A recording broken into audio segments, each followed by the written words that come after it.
तो बजट पेश कर दिया गया है और इस बजट की बड़ी बातें किस तरह से और किन किन क्षेत्रों में सरकार अपना योगदान करेगी।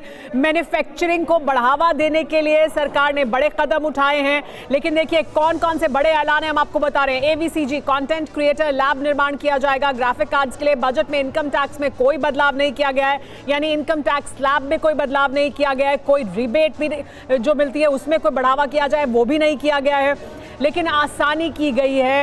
बजट में इनकम टैक्स में कोई बदलाव नहीं है, कोई बदलाव नहीं किया गया, यानी कोई राहत इनकम टैक्स में आम आदमी को या मिडिल क्लास को नहीं मिली है। बजट में जो बड़ी बातें निकलकर सामने आई हैं उसमें बड़ी बात यह है कि किस तरह से 7 नए ट्रेन कॉरिडोर्स बनाए जा रहे हैं, 3 नए आयुर्वेदिक एम्स बनाए जा रहे हैं, कस्टम्स ड्यूटी पर राहत दी गई है बहुत से क्षेत्रों में जहां पर निवेश को सरकार बढ़ाना चाहती है। तो बड़ी बातें जो इस बजट से निकलकर सामने आई हैं। जी बजट में अगर 2 फोकस की बात की जाए तो हमारे जितने भी दर्शक हैं जिन्होंने बजट मिस कर दिया, तो इस बजट में 2 चीजों का फोकस है। नंबर 1 इंडिविजुअल हेल्थ और दूसरा देश की फाइनेंशियल हेल्थ। इंडिविजुअल हेल्थ की अगर बात की जाए, बायोफार्मा 10,000 करोड़ का एलोकेशन, इसके अलावा 3 नए all India institute of Ayurveda, फिर इसके अलावा अपग्रेडेशन ऑफ आयुष फार्मा और लैब, फिर 17 कैंसर की मेडिसिन को कस्टम से पूरी तरीके से उनके ऊपर जो है एग्जेम्प्ट कर दिया गया है। 7 गंभीर बीमारियां। अब बात करें देश की फाइनेंशियल हेल्थ की, तो डेफिसिट जो है वो 4.4% में रहेगा। एक टारगेट लेके चल रही थी, 4.3% का टारगेट रखा है। अगले साल 4.3% है, इस साल 4.4% है। टारगेट था 4.5% से नीचे रखना।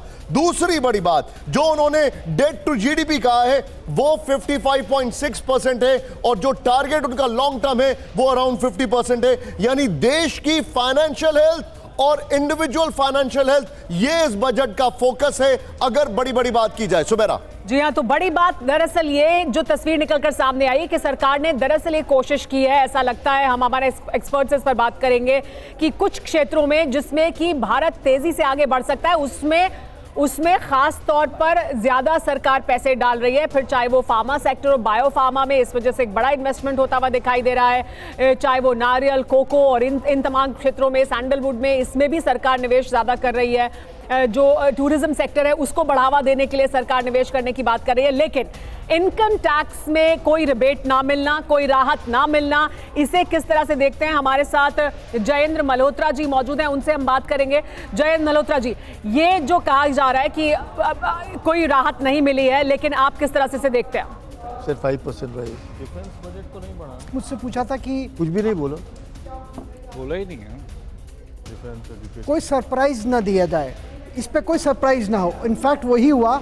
आप सिंपल वर्ड में देखिए, आपने जो बायबैक, जो कंपनी शेयर बायबैक करती है उसमें कॉर्पोरेट को 22% और एक नॉन कॉर्पोरेट को 30% टैक्स दे दिया। सबसे बड़ा और एक सरप्राइज था जो एसटीटी जो है सिक्योरिटी ट्रांजैक्शन टैक्स को, उसको 0.05 से बढ़ाकर 0.05 कर दिया, 0.02 से 0.05।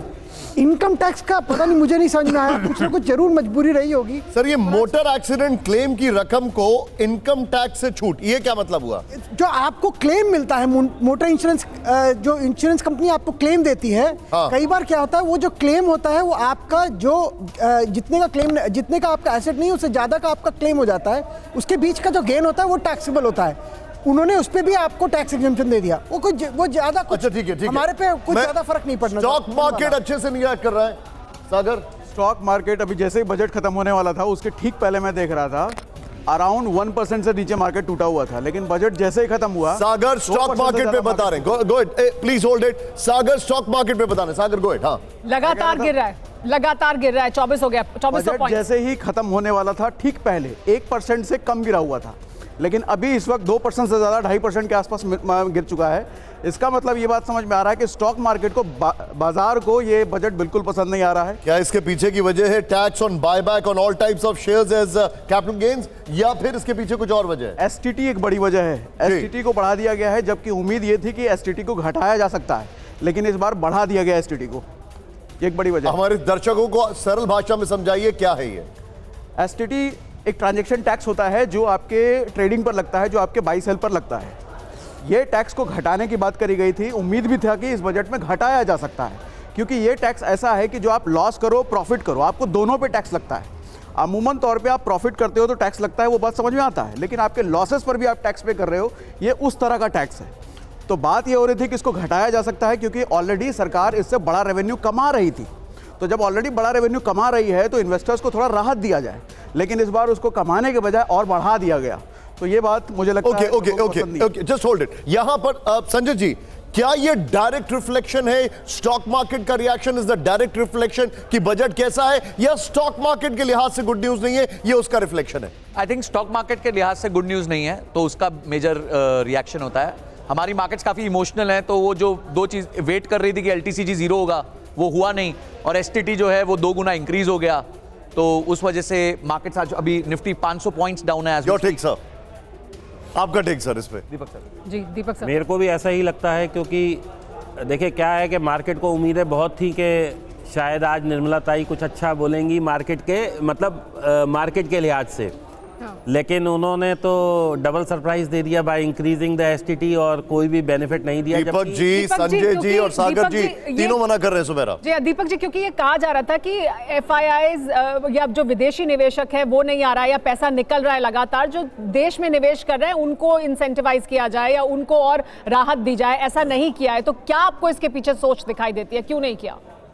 देखिए, अब इसमें या तो ये भी हो सकता है कि उन्हें ऐसा लगता है कि FII का रोल ख़त्म होता जा रहा है, क्योंकि वो तो पैसे निकालते ही जा रहे हैं। सो शायद उन्हें और ज़्यादा टैक्स किया जाए। सर, चांदी के दाम देखे नीचे, चांदी इज क्रैशिंग। यस, इट्स, और ये मैं आप ऑन रिकॉर्ड बोल रहा हूं, 1979 के बाद जो ट्रेंड आया था, एक 74 था, एक 1979 के बाद जो ट्रेंड आया था, ये चांदी का ब्लड बाथ है। 65% गेन के बाद ये अब कहा जाए टेक्टोनिक लॉस है, ये वाकई में अनबिलीवेबल लॉस है। चांदी का दाम 2,67,000 रुपए, ये देखिए, this is absolutely unbelievable. Okay, सुनो, गो अहेड। नंदिनी जी हमारे साथ मौजूद है। नंदिनी जी, आप यही कह रही थी कुछ समय पहले जब हम बात कर रहे थे कि ये जो बढ़ा हुआ है ये सही नहीं है, रियलिस्टिक नहीं है, क्रैश होगा, लेकिन इस तरह से क्रैश, इसके पीछे क्या वजह?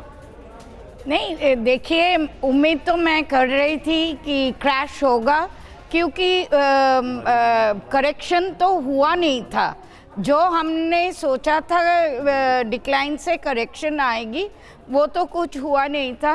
पर मुझे आज की बजट में जो हताशा दिख रही है वो है कि बजट में फिस्कल रूम ज़्यादा नहीं था।